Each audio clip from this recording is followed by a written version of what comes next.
In high school, I really sucked at just being a person.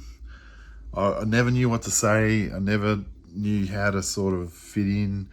But I had a few friends. I played soccer. I was pretty good at it. I was good at art. I was able to sort of blend in, doing that sort of stuff. I found all the stuff that they'd talk about because it was an all boys school. It was just boring. It all bored me. And then when I found myself in jobs, I found people talking about the same sort of stuff. And I don't mean to be mean, but I honestly found it like, oh my God, I don't, I felt so alone until I read Michael Loonig's stuff. He was an Australian cartoonist, and his cartoon would appear once a week in The Age. And I was like, oh, this guy is saying stuff that actually makes sense. Everyone else in jobs and school and Christmas, family Christmas, none of it made sense. And that was a relief. And it wasn't again until my early to mid 30s I started reading, I don't know how, but I started reading mid last century US American writers like Henry Miller and Charles Bukowski and a bunch of other people. And these guys made sense. It's like, oh, maybe I was just born in the wrong country. Australia's like feels like so conservative. Yet we're supposedly the most laid back, easygoing, she'll be right, mate, kind of country. But it just wasn't true. Like Barry Humphries, Australian comedian, who's regarded as the greatest Australian comedian. I don't know, but he said something like, on Australia, because he sort of left Australia. He sort of made it big in England and the UK. He said something like Australians are very conventional and they love following rules, and it's so true. Like to the point of almost like it drives you a bit nuts. I really struggled with it. I felt like there are only so many things you could say or talk about, and I just felt like I was so alone in this world. And reading these artists, writers from the US writers from last century, it was like opening a window and letting a breeze into a stuffy room. And it made me think maybe I was just born in the wrong country. Australians really are. They'll give you side eye if you say the wrong thing, don't have the correct opinion. Not all of them, but especially in the inner city and all that sort of stuff, where I feel like that's where universities set up. I call them fake reality manufacturing plants.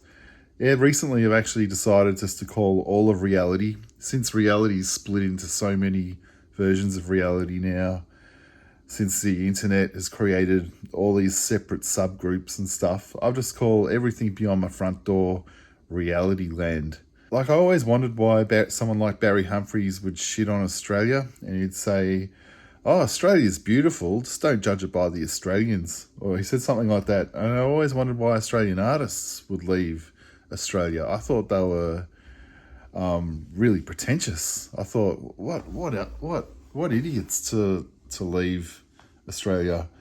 I thought, and it's only my late 40s now. I'm 50. I go, oh, I get it. I get it. Australia's so small and backwards, and yet it sort of loves to pat itself on the back for being progressive, but it's actually the exact opposite. It loves nothing more than stifling an interesting idea. If something's interesting, it should be shunned. It needs to be shut down. It should be. It's really herd kind of mentality. I feel like that sort of Australian mentality. It's also in Canada and New Zealand.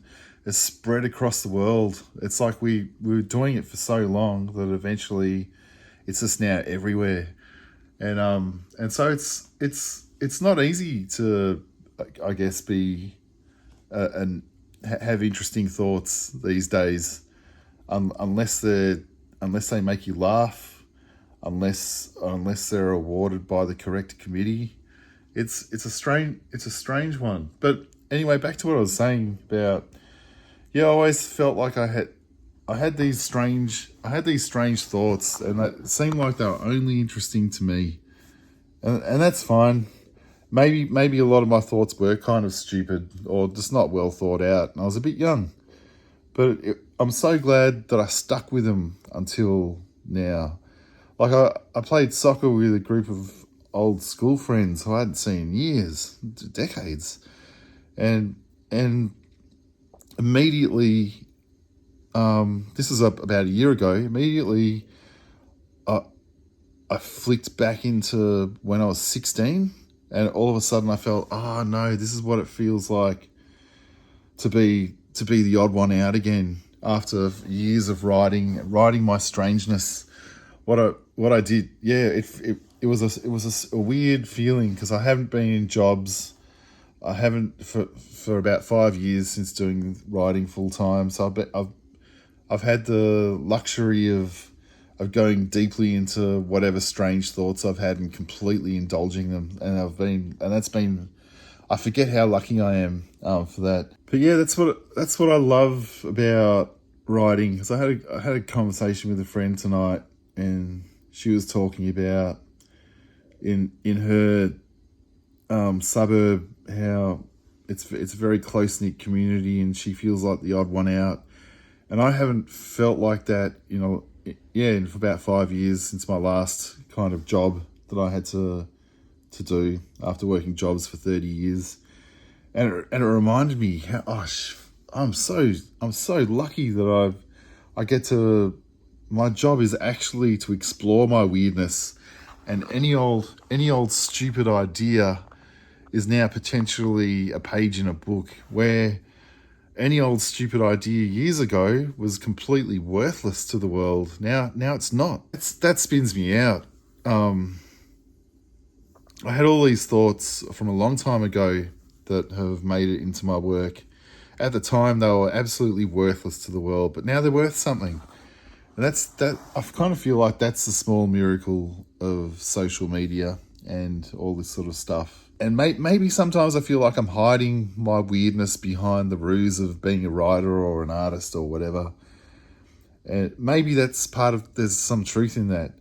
But also, I just love that if I explore my weirdness enough, people see it reflected in them, and I can show the world its weirdness by being able to just go straight into the center of my complete stupidness, and it feels good. I kind of feel like some of these acquaintances who I used to know or went to school with, it seems like, this is very judgmental, it feels like their lives are just winding up, just as mine's starting, by holding true and fast to my strangeness for so long, even though there was no reward for it, but it just made more sense. It's like if I followed any other path, indulged in other conversations, I just felt like I was just lying to myself.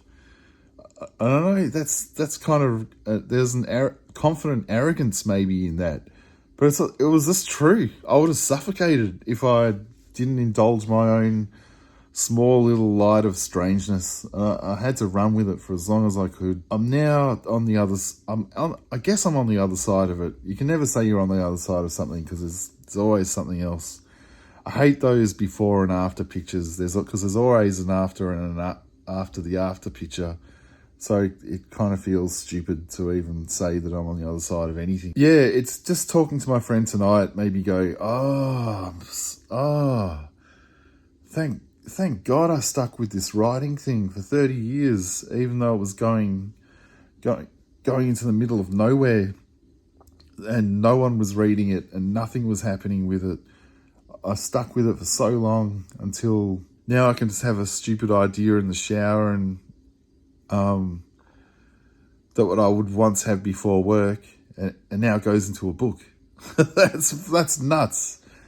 I find that nuts. I remember I'd say my stupid ideas in jobs to people at work, and they'd side eye or roll their eyes at me or whatever. And fair enough. It's like, what's that? The common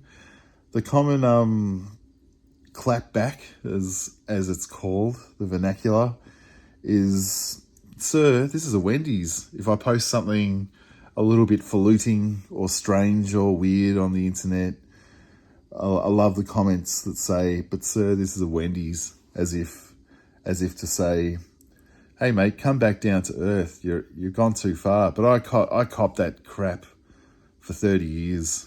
I copped that crap for 30 years.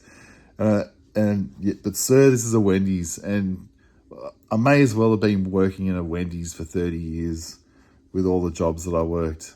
And I'm so, it was maybe I'm weirdly celebrating it tonight. I don't know why. I just feel, maybe it's self-indulgent to celebrate it, but yeah, I made it through to the other side, and I feel all right.